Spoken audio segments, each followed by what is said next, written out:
राधे राधे।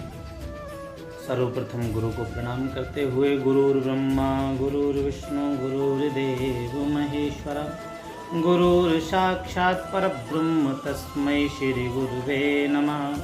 अखंडमंडलाकारं व्याप्तं येन चराचरं तत्पदं दर्शितं येन तस्मै श्री गुरुवे नमः।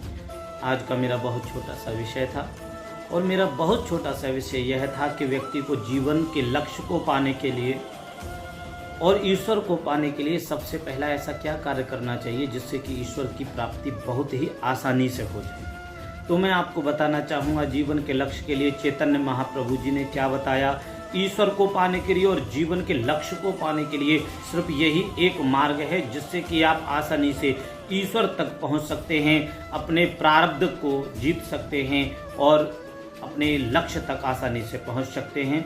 उन्होंने पहला जो श्लोक दिया बड़ा ही दिव्य श्लोक था कि तृणादपि सुनीचेन तिरोरिव सहिष्णुना तिरो दीन सहिष्णुना ओस अमानिना मान देना कीर्तनीय सदा हरि। इस श्लोक का अर्थ है कि अगर यदि व्यक्ति अपने जीवन में कुछ भी पाना चाहता है तो तृणादपि सुनीचेन, प्रत्येक चीज को वो तृण के समान, मतलब एक तिनके के समान, जब हम मार्ग में जाते हैं ना और कोई तिनका छोटा या बड़ा भी मिलता है तो हम उस पर ज़्यादा ध्यान नहीं देते और उसे उसी क्षण त्याग कर आगे बढ़ जाते हैं।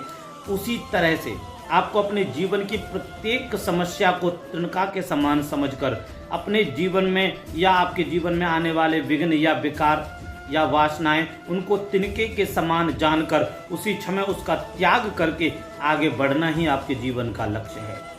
कि तृणादपि सुनीचेना, अगर यदि ये आपने कर लिया तो मान लीजिए आपका काम हो गया। और तिरो माने वृक्ष, तिरोरपि सहिष्णुना, वृक्ष की तरह सहजता अपने अंदर लानी है। वृक्ष का कोई भी फल खा ले लेकिन कभी भी वृक्ष उसका अब अनादर नहीं करता। वृक्ष कभी किसी का भी अपराध नहीं करता। याद रखना जीवन में अगर यदि आपके अंदर सहजता आ जाएगी तो आपका कभी भी कोई भी अपराध नहीं कर सकता।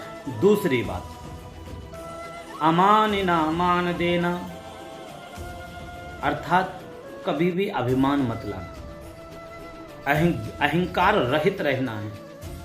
मान देना, दूसरों को सम्मान भी देना है।